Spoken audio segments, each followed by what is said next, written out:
آپ مولانا صاحب کے بارے میں بڑے اچھے الفاظ کہے ہیں، لیکن آپ نے ایک جملہ فرمایا کہ قصور میں مولانا صاحب سے چوک ہو گئی ہے. مولانا صاحب سے کوئی چوک نہیں ہوئی. اگر آپ سمجھتے ہیں کہ مولانا صاحب نے غلط بیانی کی ہے، غلط بات کی ہے، مولانا صاحب کو یہ بات نہیں کرنا چاہیے تھی، تو کیا ٹی وی چینلز کے اندر یہ ضرورت پیدا ہو سکتی ہے کہ وہ مولانا صاحب کی تقریر چلا دیں، قوم کو فیصلہ کرنے دیں کہ مولانا صاحب نے ٹھیک ہے چلے آپ پورے گھنٹے کی تقریر نہیں چلاتی، آپ وہ 5 منٹ کی کلپ چلا دیں. مولانا کی تقریر لائیو چلی تھی، مولانا کی تقریر لائیو چلی تھی. نہیں چلی تھی، میڈیا نے بائیکاٹ کیا تھا. نہ اسمبلی کی تقریر لائیو چلتی ہے سینیٹر صاحب، نہ اسمبلی کے ٹی وی پہ تقریر لائیو چلتی ہے، نہ میڈیا پہ لائیو چلتی ہے. 30 سیکنڈ کی ایک کلپ نکالی گئی، وہ بھی 48 گھنٹوں کے بعد نکالی گئی، اس پہ تماشا کیا گیا. یہ انصاف نہیں ہے. شہداء ہم سب کے ہیں، فوج کے شہداء میرے شہداء ہیں، صحافیوں کے شہداء میرے شہداء ہیں، وکلاء کے شہداء میرے شہداء ہیں، سول سوسائٹی کے شہداء میرے شہداء ہیں. شہداء ہمارے سر کا تاج ہیں، ہمارے آنکھوں کا نور ہے، ہمارے ماتھے کا جھومر ہے. شہید کے عزت اور احترام اور تقریب میں کوئی بھی بحث نہیں ہو سکتی. شہید کے پیچھے والا جو مسئلہ ہے اس کو کلیئرفائی ہونا چاہیے.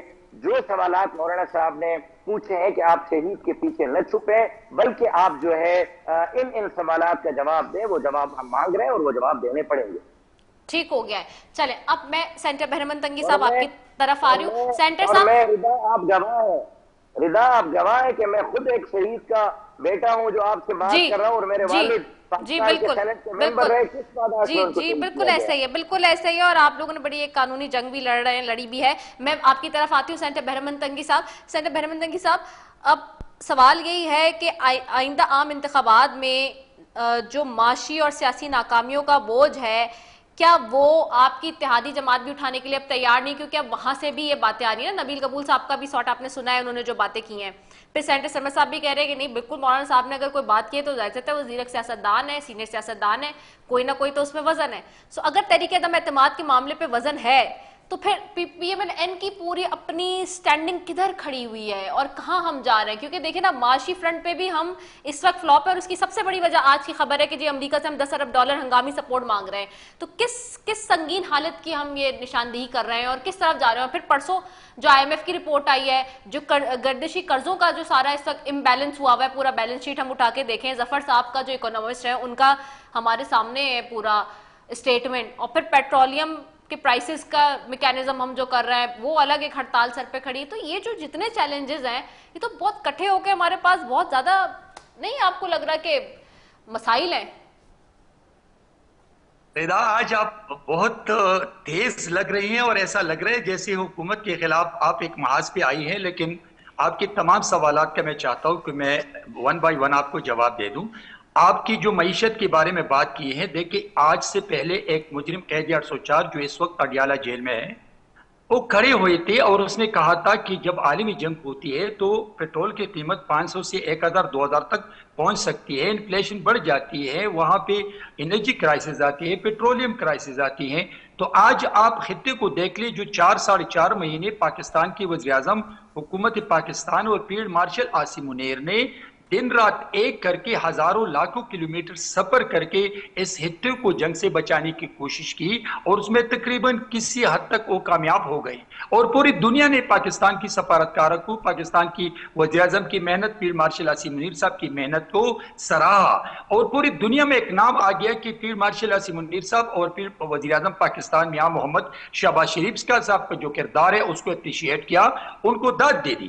لیکن ابھی جو جنگ ہے اور جنگ نے پورے خطے کو لپیٹ میں لیا ہے، تو یہ نہیں ہے کہ صرف پاکستان میں بلکہ تقریباً اس خطے میں انرجی کرائسس ہے، پیٹرولیم کرائسس ہے، معیشت میں بہت بڑا نقصان ہے، غریب عوام کو مشکلات سے دوچار ہے. میں آپ سے ایگری کرتا ہوں، لیکن اگر ایک حکومت روٹین سے یہ مشکلات سالو نہیں کر سکتے تو میرے خیال میں جیسے مجرم قیدی 804 2 سال کے بعد کھڑے ہو کے اس نے کہا تھا کہ میرے پاس نہ ٹیم ہے، نہ مجھے معیشت کا پتہ ہے، نہ مجھے کچھ آتا ہے، اور میں جو بجٹ پاس کرتا ہوں میں اداروں کی مدد سے ایک مہینے پورا کر کے بجٹ پاس کرتا ہوں. تو آج اللہ کا شکر ہے وہ نہیں ہے. کبھی یہ نہیں کہا تھا کہ پاکستان اللہ نہ کرے 4 ٹکڑے ہو جائے گا.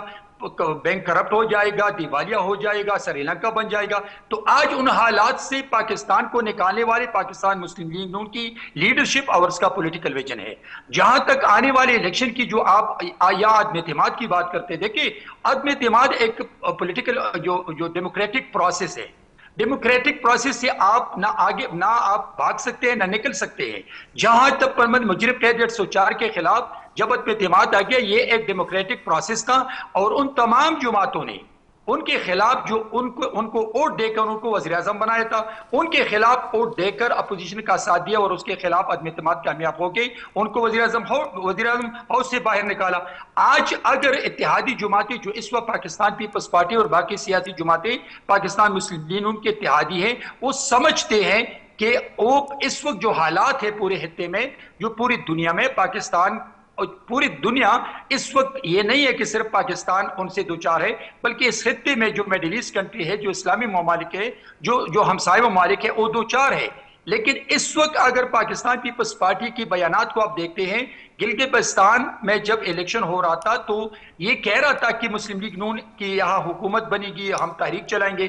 لیکن جب ریزلٹ آ گیا تو پاکستان پیپلز پارٹی کی سیٹیں زیادہ تھی اور میرے وزیر اعظم نے ان کو مبارکباد بھی دی, ان کو اپریشیٹ بھی کیا اور ان کو کہا کہ آپ حکومت بنا دی.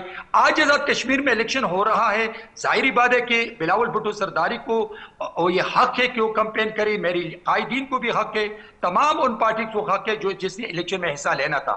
اگر الیکشن ختم ہو جائے اور جس پارٹی نے حکومت زیادہ سیٹیں لی ان کی حکومت بنے گی, اگر مسلم لیگ نون کی حکومت بن گئی, پاکستان مسلم لیگ نون کی حکومت بنے گی, پیپلز پارٹی نے زیادہ سیٹیں کی ان کی حکومت بنے گی. لیکن میں سمجھتا ہوں کہ اس وقت ضرورت اس بات کی ہے کہ پاکستان کی تمام پولیٹیکل جماعتیں جو پاکستان سے اگر وہ مخلص ہے, پاکستان کے مستقبل سے مخلص ہے, اگر وہ پاک فوج کے ساتھ مخلص ہے, تو میں سمجھتا ہوں کہ مشکلات سے نکالنے کے لیے تمام جماعتیں مل کر کام کریں اور پاکستان کو مشکلات سے نکال دے, نہ کہ اپنی پرسنل پاپولرٹی کے لیے یا پولیٹیکل سکورنگ کے لیے وہ کبھی پاک فوج کے خلاف, کبھی شہداء کے خلاف, کبھی حکومتوں کے خلاف, کبھی حکومت کے خلاف ایسے بیانات دے دی جس سے پاکستان کی حکومت نہیں پاکستان کمزور سکتی ہے. اور میں سمجھتا ہوں کہ اس وقت پاکستان کی سالمیت اور بقا اس میں ہے کہ پاکستان کی 24 کروڑ عوام تمام سیاسی جماعتیں پاک فوج کو سپورٹ کر لیں, اس لیے کہ روزانہ کی بنیاد پر یہاں میرے خیبر پختونخوا میں پاک فوج کے جوان شہید ہوتے ہیں,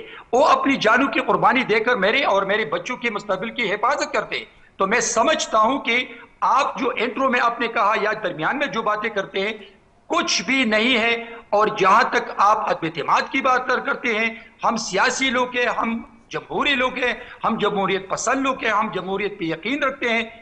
عدم اعتماد جو ہے وہ تمام جماعتوں کی جو حق ہے کہ وہ ایک جمہوری روایات ہوتی ہے, اور جمہوری روایات کو پیش کرنا شہید بی بی نے بھی پیش کیا تھا اور لندن برطانیہ میں وزیر اعظم نے بھی پیش کیا تھا. تو میں سمجھتا ہوں کہ جو اپنے آپ کو سیاسی ورکر کہتے ہیں, سیاسی لیڈر کہتے ہیں, تو عدم اعتماد کو سے بھاگنا میرے خیال میں یہ دانشمندی نہیں ہے.